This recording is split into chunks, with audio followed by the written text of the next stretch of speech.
Praise the lord. యేసు రక్తమే జయము. మన రక్షకుడు, మన విమోచకుడైన యేసుక్రీస్తు పరిశుద్ధ నామములో అందరికీ వందనాలు. చిన్న ప్రార్థన ద్వారా ఉదయకాల వాక్య ధ్యానం చేసుకుందాము. పరిశుద్ధుడ, మహాగణుడు అయిన దేవ యేసయ్య, సర్వాధికారినైనా మీకే వేలది వందనములు, కృతజ్ఞత స్తోత్రం చెల్లించుకుంటున్నాను. దేవ ఉదయకాలం ప్రభు వాక్యభాగం ధ్యానిస్తుండగా వాక్యభాగం అర్థమవునట్లు సహాయం చేసి మీ కృపలో బలపరిచి మీకు మాదిరిగా మమ్మల్ని నడిపించి మీ చిత్తమును మా జీవితంలో జరిగించమని ఈ చిన్న ప్రార్థన యేసుక్రీస్తు పరిశుద్ధ నామములో అడిగి వేడుకుంటున్నాను తండ్రి. Amen, amen. కొరింథీయులకు రాసిన 2వ పత్రిక 6వ అధ్యాయం 17వ వచనము.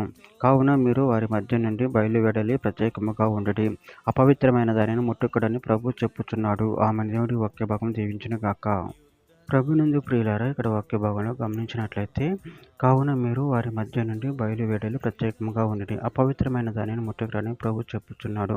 అదేవిధంగా వాక్య భాగంలో గమనించినట్లయితే కొరింథీయులకు రాసిన 2వ పత్రిక 7వ అధ్యాయం 1వ వచనం, ప్రియులారా, మనకు ఈ వాగ్దానములు ఉన్నవి కనుక దేవుని భయంతో పరిశుద్ధతను సంపూర్తి చేసుకొనుచు శరీరమునకును ఆత్మనకును కలిగిన సమస్త కల్మషం నుండి మనల్ని పవిత్రులుగా చేసుకొందుము.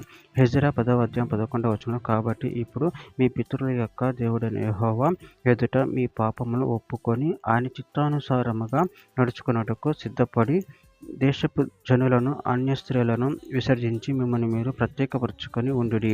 సామెతల గ్రంథం 9వ అధ్యాయం 6వ వచనంలో, ఇక జ్ఞానం లేని వారై ఉండగా బ్రతుకుడి, తెలివి కలుగుచేయి మార్గంలో చక్కగా నడువుడి. అపోస్తల కార్యముల గ్రంథం 2వ అధ్యాయం 40వ వచనంలో, ఇంకను అనేక విధములైన మాటలతో సాక్ష్యమిచ్చి మీరు మూర్ఖులకు ఈ తరము వారికి వేరై రక్షణ పొందుడని వారిని హెచ్చరించెను.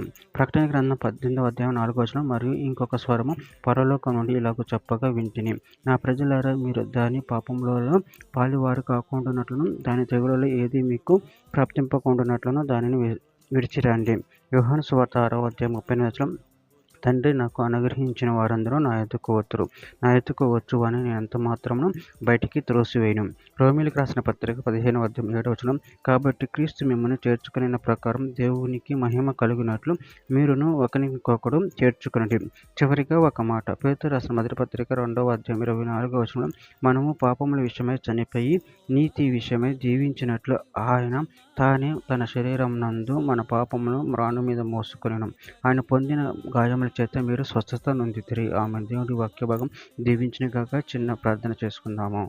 పరిశుద్ధుడా, ప్రేమగల దేవేశయ, మీరు ఇచ్చిన వాక్య దాని ప్రభు కృతజ్ఞతలు చెల్లించుకుంటూ నాయన మేము ప్రతి విధమైన పాపం నుండి మమ్మల్ని ప్రత్యేకపరిచి నీకు మాదిరిగా మమ్మల్ని నడిపించి మీ చిత్తాన్ని మా జీవితంలో జరిగించమని చిన్న ప్రార్థన యేసుక్రీస్తు పరిశుద్ధ నామములో అడిగి వేడుకుంటున్నాను తండ్రి. Amen, amen, amen.